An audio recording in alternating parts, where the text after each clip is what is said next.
I have purchased one of these bad boys and I rearranged some stuff. It's this short cord to my computer elevation and whatnot and what have you that makes it a little challenging. But does this work? That kind of, it does look at me from this angle, but all right. And a 4 and a 3 and a 2 and a. Welcome to Unlicensed Truth, the podcast for anyone who wants more than medicine can name. I'm Tatum, an early retired MD, previously known as Dr. Toner, folic acid whistleblower, free birthing, mother of 4, fully embodied Aquarius. I'm here to rebuild the entire health paradigm from the ground up, mind, body, and soul. In this episode, I interview 2 previous ICU nurses that I worked with for many reasons. Mostly we wanted to catch up on a patient who really touched our hearts, then also just to provide the lens of who I was as Dr. Toner inside the hospital. I worked very closely with these nurses, so I felt like their lens would be credible. I hope you walk away inspired. I hope you walk away understanding the importance of human connection, that how valuable our time is here.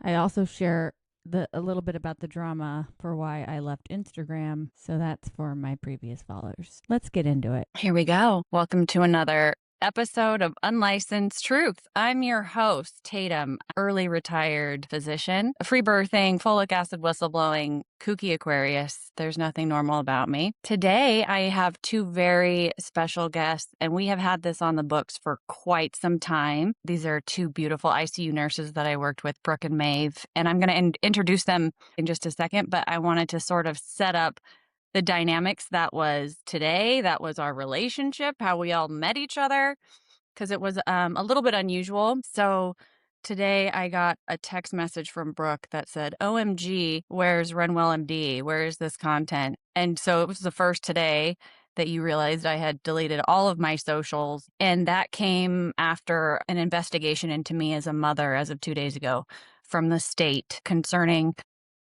my ability to parent, and it comes from some spiteful ex-friends that there's no basis here. It is jarring. It is a new kind of energetic attack that has sort of left me a bit rattled. If I didn't have this interview already scheduled on the books, and if you know an ICU nurse, you know their schedules are so unpredictable, and I've got 2 of them here, and I was not going to miss the opportunity to speak to them, but it became, as we texted this morning and you said, where's Renwell MD? We started recognizing that our plan to talk about a particular patient with whom we're not going to give any HIPAA information. We're going to call her Antoinette here. And as we were talking about Antoinette, who bonded us, her biggest talk to us was about energetic vampires.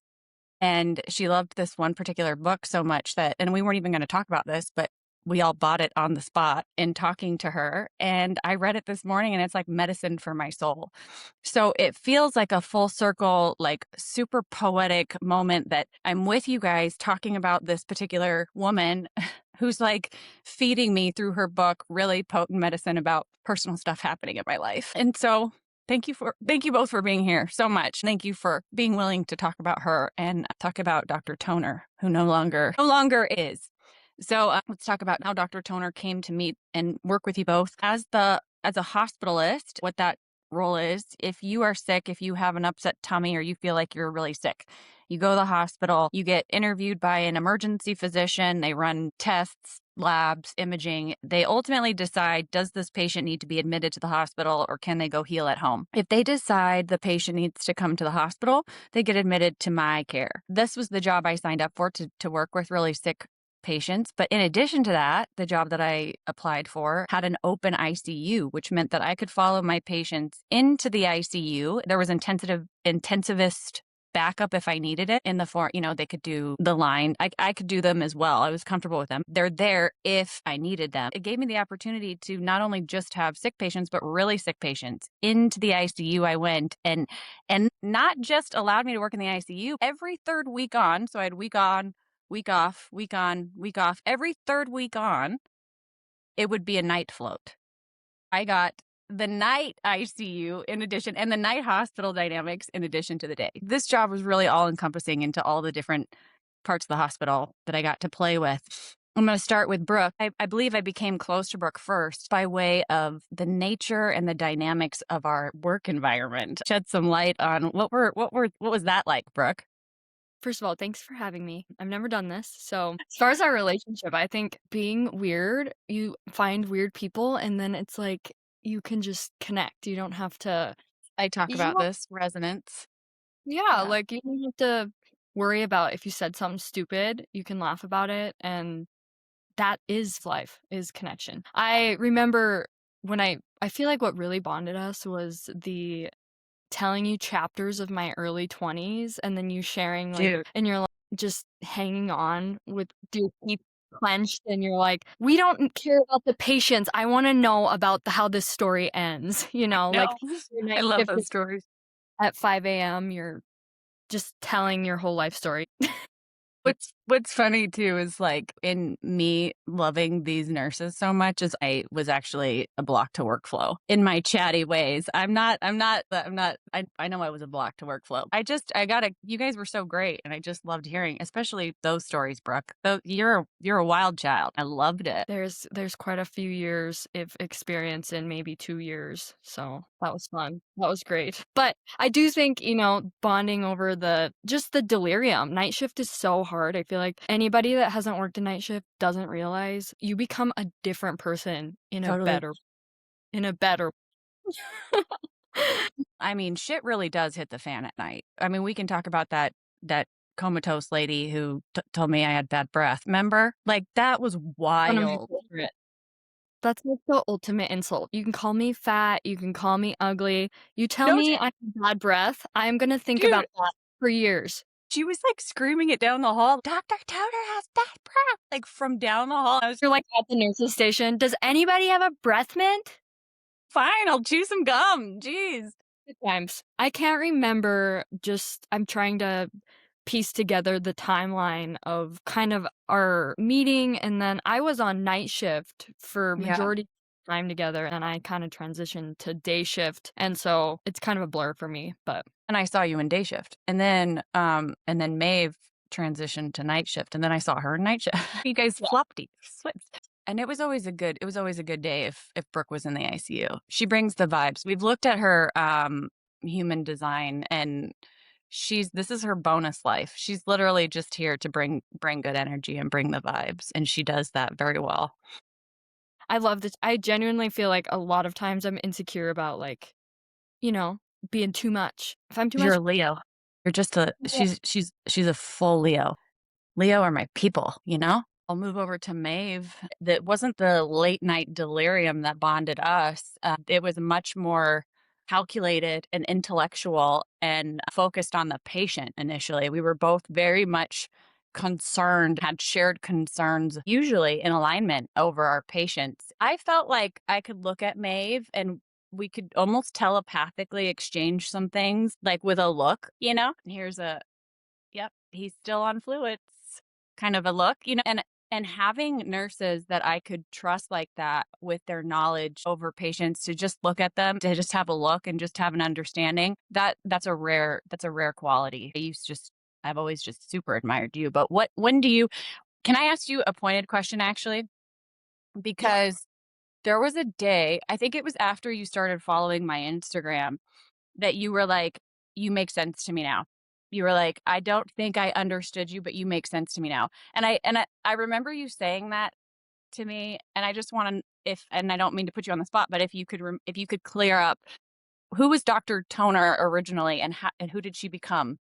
I'm trying to think. I have this whole map that I've made with Brooke and you. I was trying to think of that like trajectory. I feel like level of comfort. I obviously loved you as a person, didn't know you well, but you like somebody's energy, which I think is really important to the ICU because it makes you comfortable to bring up things that, lots of things times as an ICU nurse, you bring up things that might be wrong. It's your job to take all this information and kind of present it to the provider. I just think that level of comfort makes you take care of patients better in general. When we had a hospitalist on at night that we loved, that meant that we were going to talk to you more and want you in our space, like brainstorm. And that is better for patients, no matter what.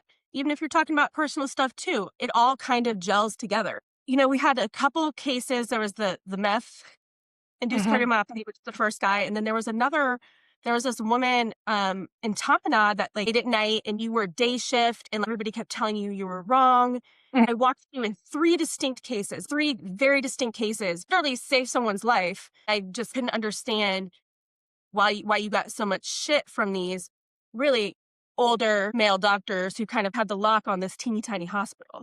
I'm like, I don't understand. If you're good, you're good. Who cares who they are in personal life or whatever? The way that you just validated me, because I spent the entirety of my career amongst these personalities. The entirety of my career was spent battling for the patient on a regular basis against other physicians. Even through residency, I have so many stories where I fought and ultimately was victorious because I was concerned about the patient, but it was sort of these power struggles with the lens, whose lens is the correct lens. And there was something about me being female, kind of young, early in the career, that took away the validity of my lens on the regular.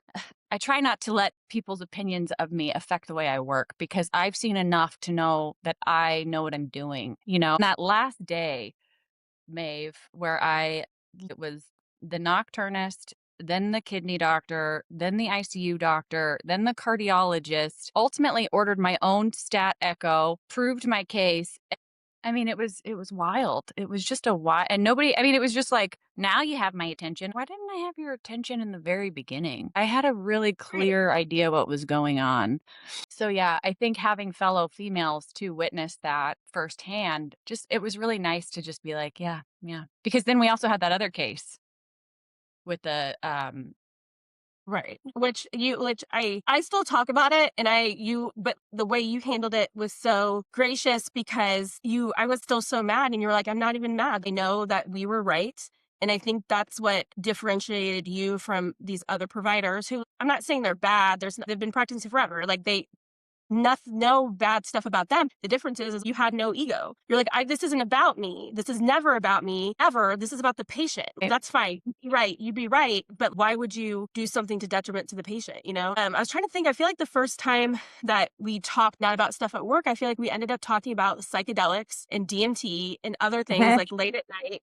I think that kind of opened up another pathway that I was like, okay, I want to follow your Instagram. I want to see what else. She's not such a Looney Tune. No, exploring consciousness. It's like my favorite thing in the entire world, especially the medicinal aspects. Like I have stories of people's ayahuasca journeys where they've overcome, particularly one I know who was so deep into alcoholism, like something like a handle of vodka a day or something, went through DTs, was intubated, came out, was discharged, and then went right back to the bottle. We've seen that. How many times have we seen that? It's really sad. And when these addictions have their hold on people, he tells me he takes a suitcase full of vodka to India, goes on a ayahuasca journey, and has never touched alcohol since, didn't go through DTs, didn't do anything like that. Yes, let's talk about that. I want to know everything about that. What is that about? I hope they come on the podcast so that we can. But this is the kind of thing that lights me up. This is the kind of thing that's going to get me unlicensed. Hence the Unlicensed Truth podcast. Don't have to worry about a medical board, and we can really, really break into the human experience, what it means to be well,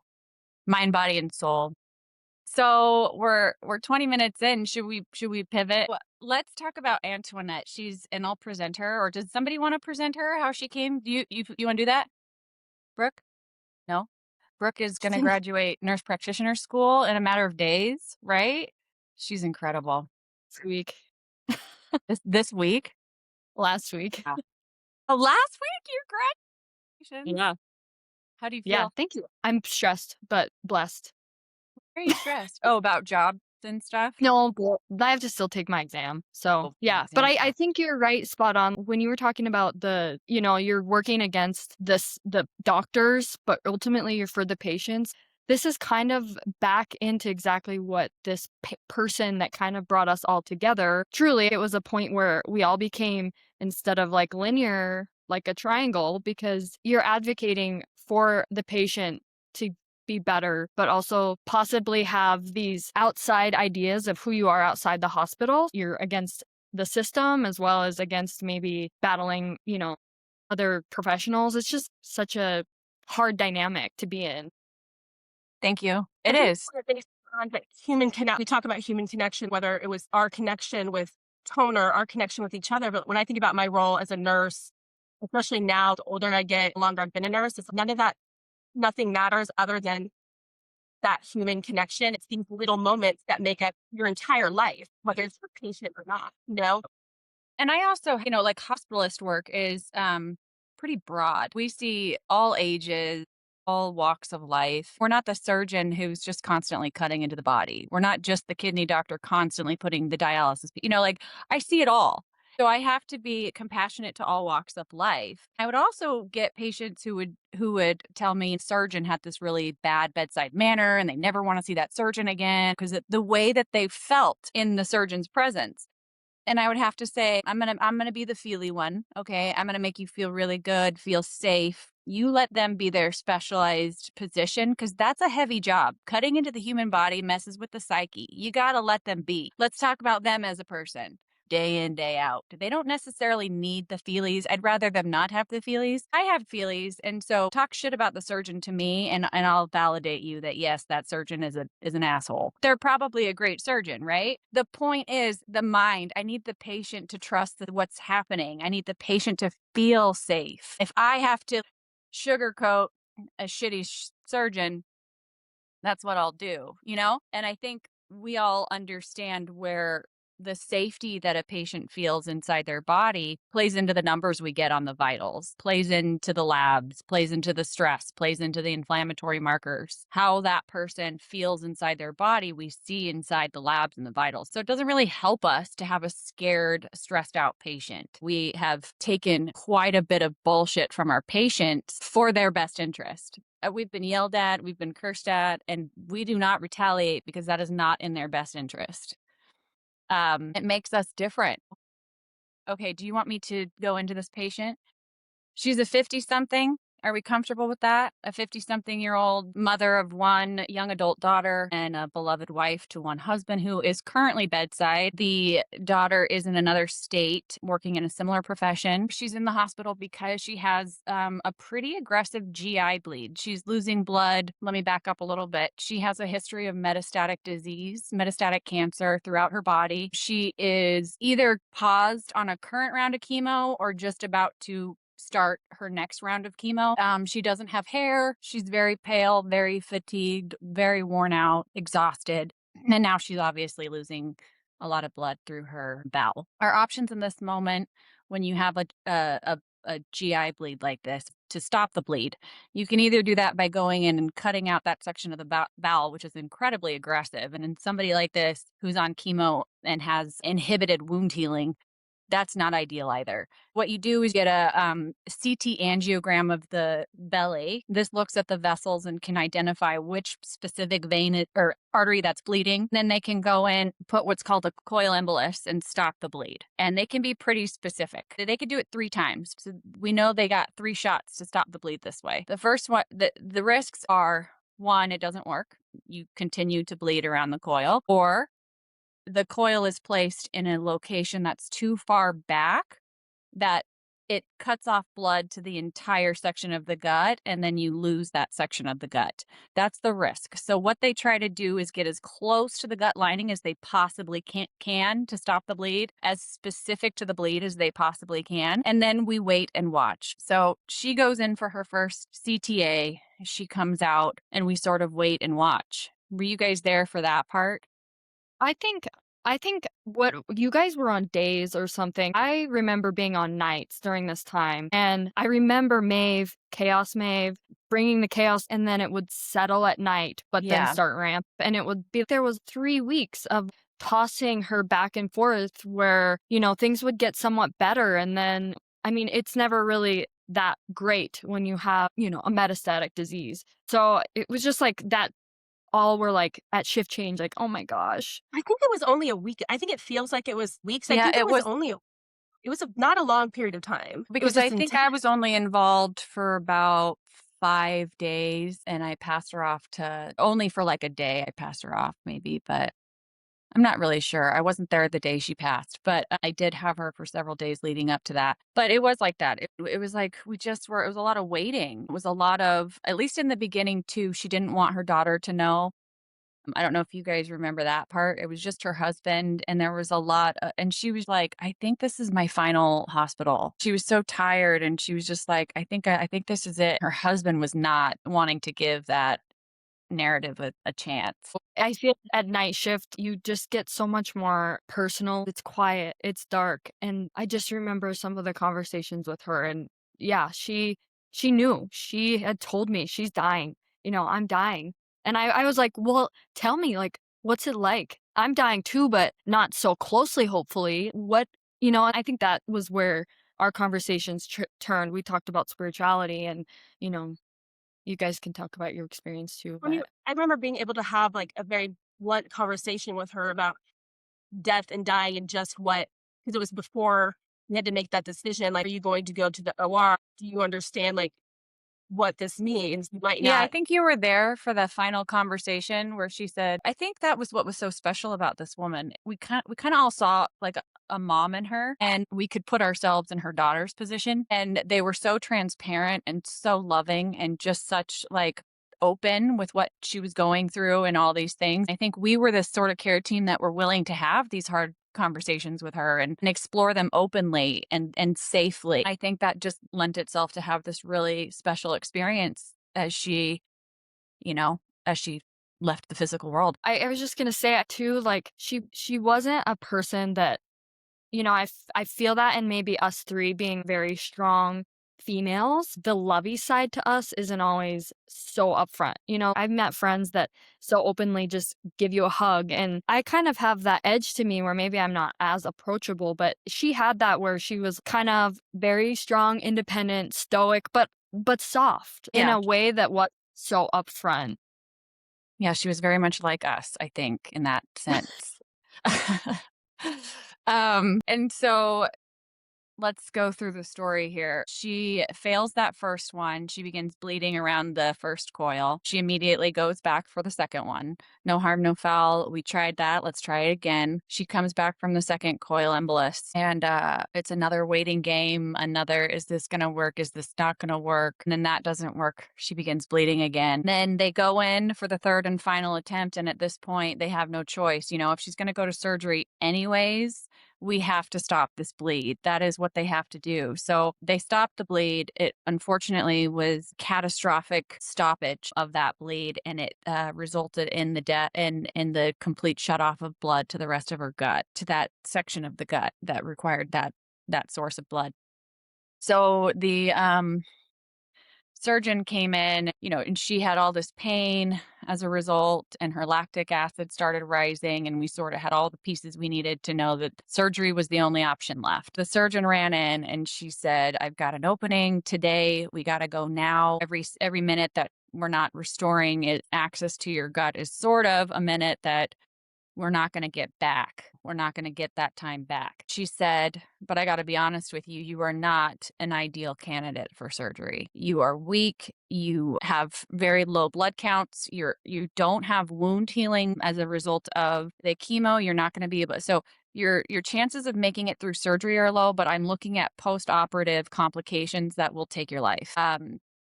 And that's what you're looking at. Alternatively, I don't do surgery, and you would get a few more days with your loved ones. And so that was an easy decision for her. This is where I had to call the daughter. I don't know if you guys were either of you there for the call or for that conversation. I think I was I mean, I think I was around. You know what I mean? I think I was. Yeah, I think you were I charged. didn't hear you, but I think I was there the day that you did that because everything was moving kind of quickly because we Like, weren't yeah. comfortable. We wanted the daughter to get here, and she was in an insane amount of pain. And so it was like, what are we? Like, what's our first move now? Yeah. No, it's interesting to me though, like that she didn't want to tell her daughter. She never wanted to have kids. Like I think her daughter was an accident is what I remember her telling me, and it changed her life. Put her on this trajectory where like that was her favorite thing, that was her favorite person, and I don't remember. I kind of remember it being a secret because Montana's small. Her daughter was a mutual friend of a friend. And so I knew of her daughter, and it was just such an interesting dynamic of why not? Why not tell your daughter that this is happening? To even be in the hospital, I think it would be so hard for me to not tell my family. Yeah, I think she just didn't want to I think she was very clear on this was the end of her life, and I don't think she necessarily wanted to scare her daughter with unnecessary fear about that, and I think she was holding on to hope that maybe it wasn't.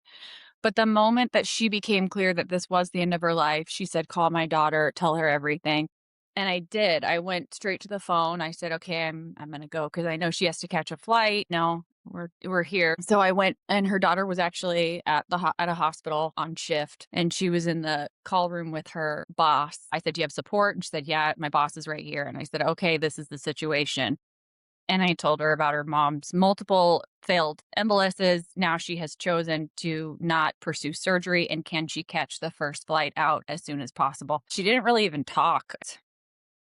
It was probably the hardest conversation I've had. She got on a plane and she showed up, and we had one more struggle, which was once that she determined that she was going to go end of life care. We put her down on the regular floor in our hospice room. Biggest This is regret. where Maeve and I lost my mind. yeah, we both did. We both definitely lost our mind on this case, but Like one day, I don't remember her going down. I just remember yeah, her we They going had through. like corrected it. it wouldn't have been ideal, but I think we had to because you know how she's Yeah. not an ICU patient. This is what you have to do. It seemed okay. You know what I mean? I remember I took her down. Are we comfortable? Talked to the nurse. They were in, the special room.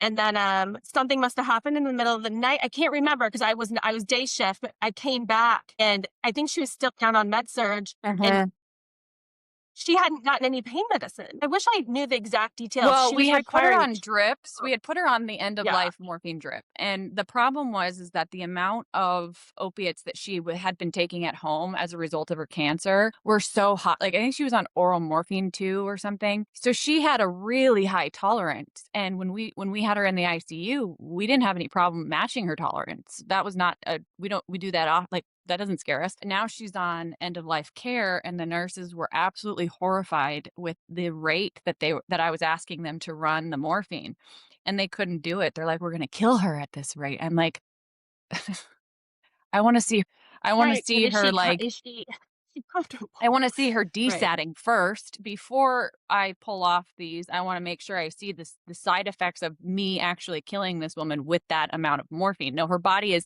absolutely tolerant to it. So Maeve and I had one last battle with the nurses, moved her back up to the ICU, finally got her comfortable. She wasn't up until that point. And that was really hard for all of us to watch. That was infuriating. And then we got her up to the ICU, got her on her appropriate amount of drippage, and she And it actually was had a a lot. beautiful I mean, valid. Like it was a lot. But yeah, that's what end of you know what I mean? But that opened up a whole new thing about, educating nurses right. on what end of life care is. It's different than And regular it's nursing different care. amongst cancer patients too. Often they have a really high tolerance for opiates, and it doesn't mean that they're a seeker or that they have a drug problem. Like, cancer is incredibly painful, especially when it's metastatic like that. So that was a battle that Maeve and I took on, and we won, and we felt really good about that. And then we got to just spend time with this woman and her daughter and her husband.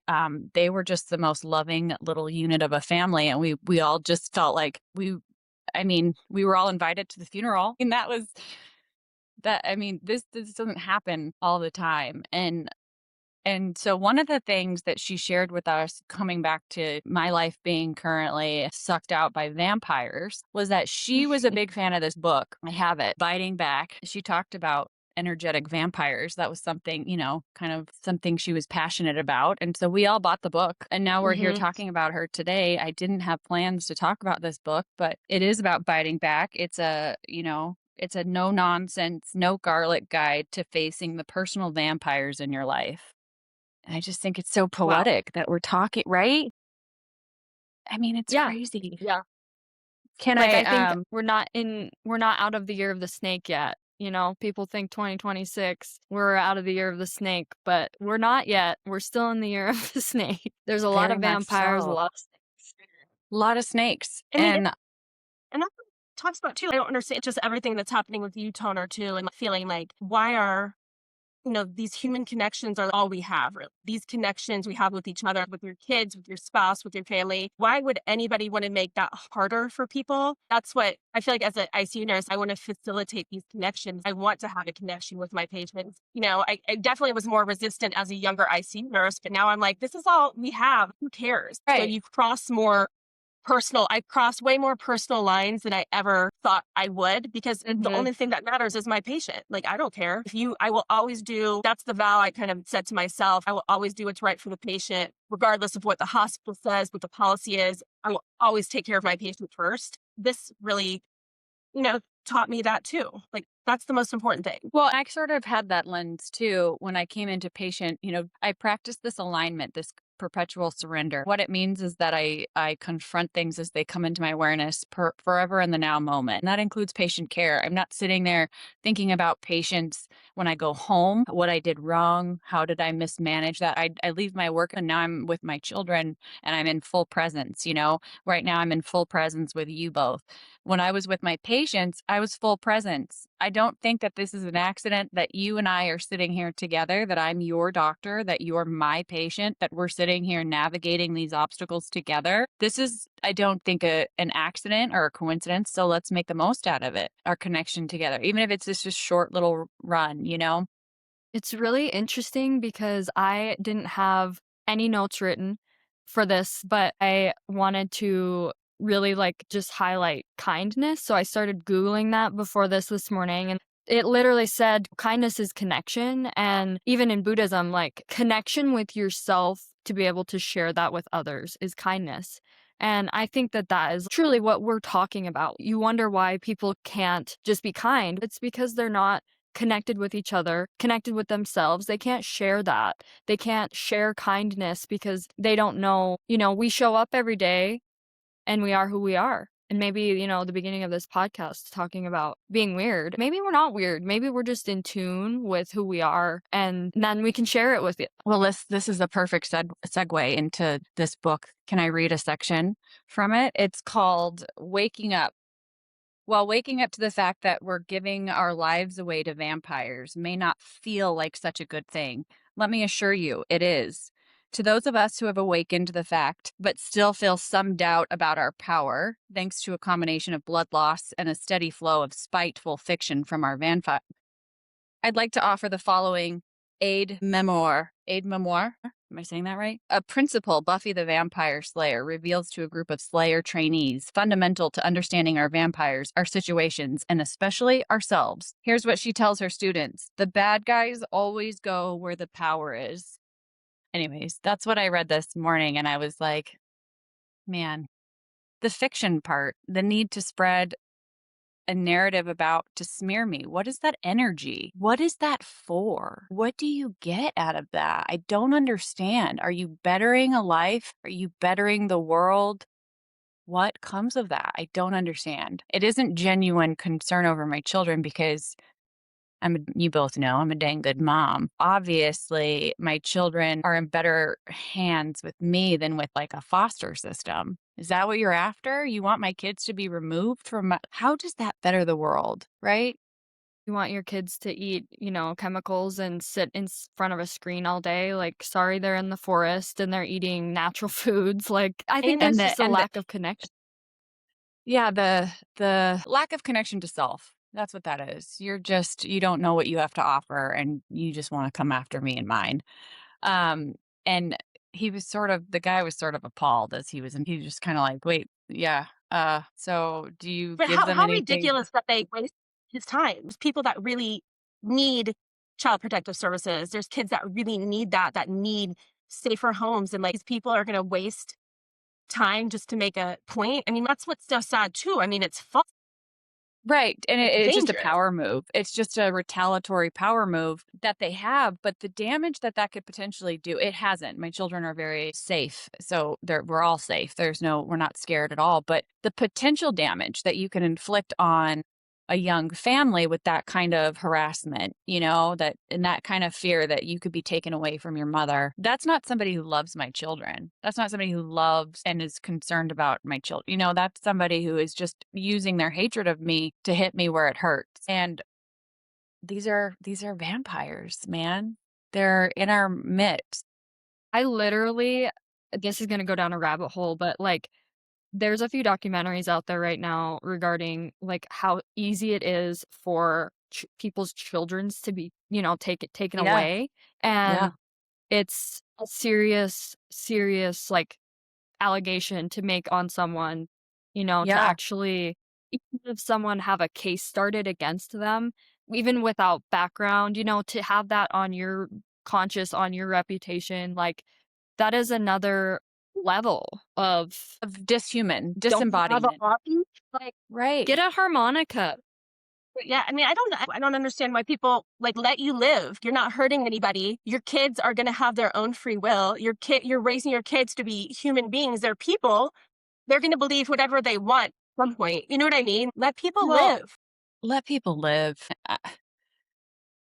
It's bonkers. I don't even have words. And I mean, but I guess, it is the year of the snake. And with things kind of unraveling and changing as fast as they are, people are going to spiral. And I don't necessarily think it's a bad thing to cut off people who wish me harm. As much as I really loved doing the Instagram and I loved that creative avenue, especially loved connecting with people in times of societal chaos where it felt like I was the only one who was able to see certain things. It felt really good to have a community to come home to say you're not crazy, right? Just you're not crazy. You're okay. I cannot. I mean, it's again, it goes back to connection. The whole reason I was on Instagram was for the connection to people who I resonated with, who gave me life, that we exchanged life for life and lit each other up and built each other up and looked at how beautiful each other were in this world. It gave me hope for the world moving forward. It gave me so much hope that I could go into the belly of the beast, that I could go into these dynamics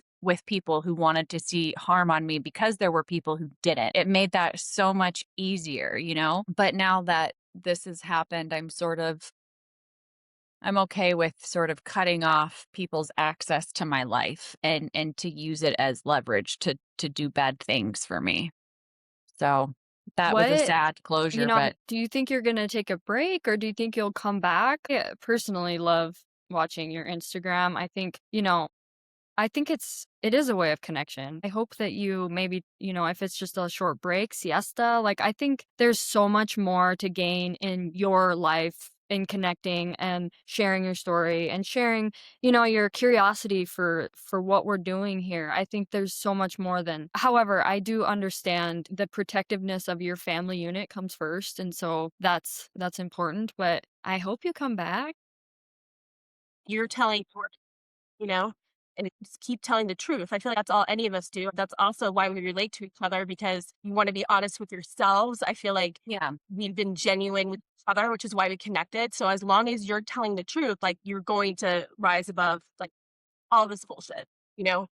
Yeah, and I'm hopeful with I know we keep going back to the year of the snake. I'm very much in that. And I'm hoping that with the year of the horse, as the Aquarius starts the forward momentum, maybe I'll get my mojo back, and just grow a big old pair of steel balls and just be like, fuck it. Like Post I'm balls. horse balls, stallion balls.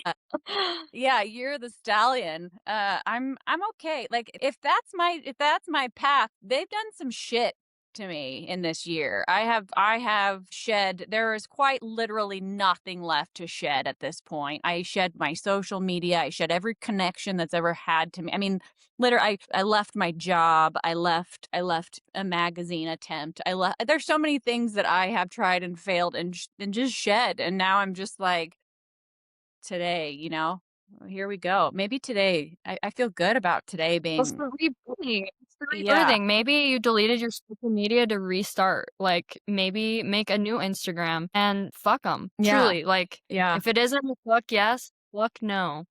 I love it. I remember you said that in the hospital, and that's never left me. If it isn't a fuck yes, it's a fuck no. And I I live don't by care that. who you are. If my body is saying no, like, if I don't know for a fact that you wouldn't do that to me. Brooke, I know for a fact you wouldn't do that to me. Maeve, I know for a fact you wouldn't do that to me. There are people in my life I know for a fact wouldn't do that to me. If you don't sit in that corner, if I have to question whether or not you would throw a CPS report at me, my ability to parent my children, you are dead to me. I don't care who you are. If I don't have the assurance that you are a good, solid person who understands the gravity of this situation, you're then dead to me. And that's, I guess, the start of my new year of the stallion. Rebirth. The rebirth. Well, I am honestly working on both of your numbers. I just didn't have time this week to do it all, but I've started Tatum's because I was doing hers first for this, but I will send them to you, and I feel like it might be interesting. Wait, Well, what, listen, Maeve? I want to know. her numerology numbers, but I Yeah. haven't done it in a long time, so, and then I'll do Yes. both of yours, the whole chart. I was trying to do it really pretty and do this whole thing, but I'm just going to get them done. I just haven't. I thought I Maeve, would have more time than I did. what's your sign again? I forget. You know, you're June, I'm right? a Gemini. Gemini. Yeah. Yeah, she's a Look at this. Gemini. I'm Go telling through. you, Geminis and Leo, I did Gemini. this on my page. I Gemini. did this on my Instagram. Geminis and Leos can't quit me, and I love them. I love Geminis and Leos. Jeez, because So, it's hard. I'm just well, living I'll in a get it. world where everyone wants to just fucking throw shit at me, you know? Sorry to cut you off, but bad press is still good press, honey. You keep them talking. I You used to keep say them any talking. attention is good attention. Hey man, what's professionalism?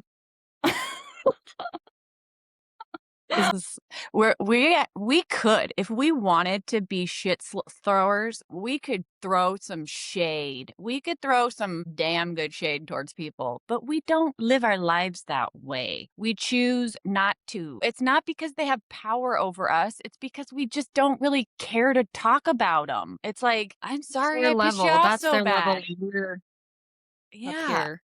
it's yeah.